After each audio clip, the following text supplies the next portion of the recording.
On a le choix entre continuer à résister de plusieurs manières et ne rien faire.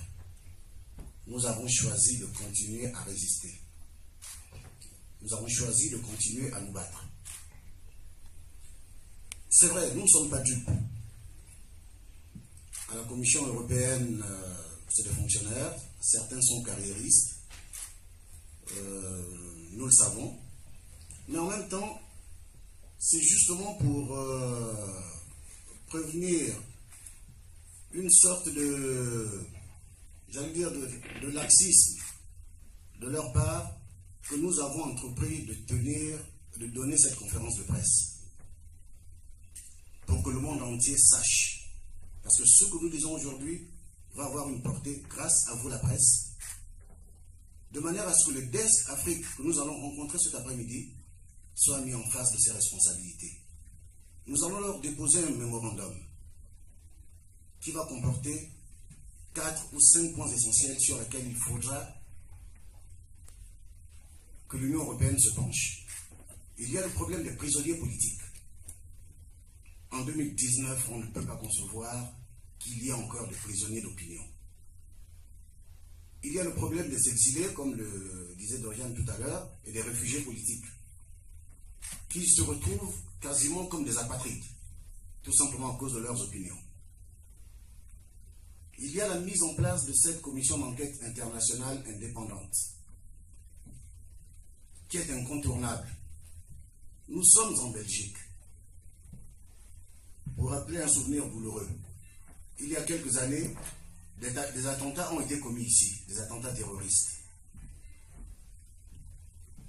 Qu'ont fait les autorités belges?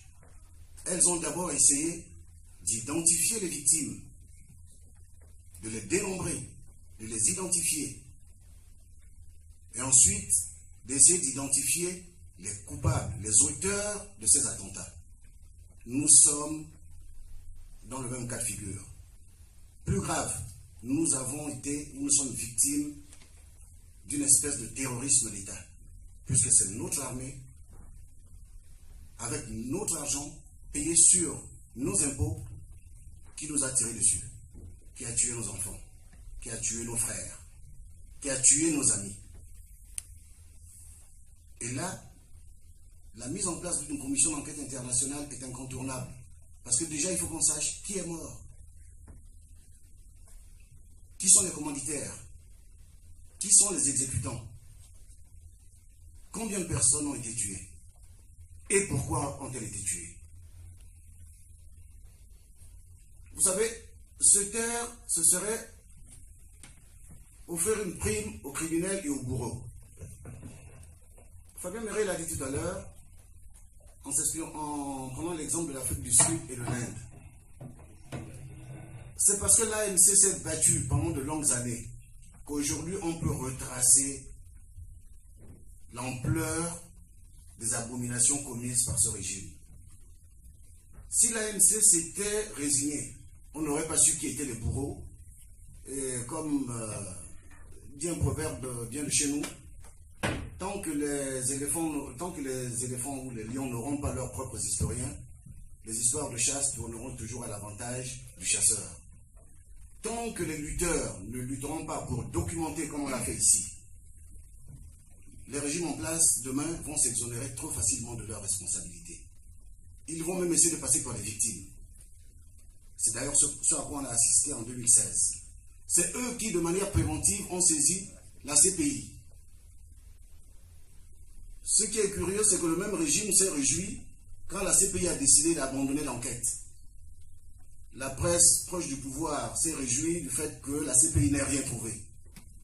C'est quand même étonnant. Vous saisissez un juge, un officier pour dire quelque chose de grave s'est passé chez moi. Et quand le juge vient dire non, finalement, votre plainte n'a pas d'objet, vous dites je suis content, c'est tant mieux. Et j'applaudis. Et c'est ce qui s'est passé. Ce sont des documents qui sont disponibles dans les archives, c'est pas vieux, les articles de la presse proche du pouvoir. Or, nous ne voulons pas laisser ce vide-là. Il faudra que les bourreaux payent demain. Demain, ça peut être en 2020, ça peut être en 2030, mais les bourreaux devront payer pour leur forfait. C'est pour cela que nous sommes là. Et c'est pour cela que nous avons pris le parti de venir donner cette conférence de presse pour que le desk Afrique de l'Union européenne sache que ce n'est pas seulement une affaire entre eux et nous. Sache que ce n'est pas le mémorandum qu'on va laisser qui va finir dans un tiroir. Parce qu'après cela, nous allons aussi nous adresser aux députés européens. Et nous allons continuer à nous battre, continuer à résister jusqu'à ce que la vérité finisse par sortir. Certains d'entre nous peut-être ne verront pas ça, mais on aura fait notre part. On aura fait notre part. Et nous attendons de l'Union européenne qu'elle fasse aussi sa part. Donc voilà ce que je voulais ajouter par rapport à ce que Maître Bébé a dit.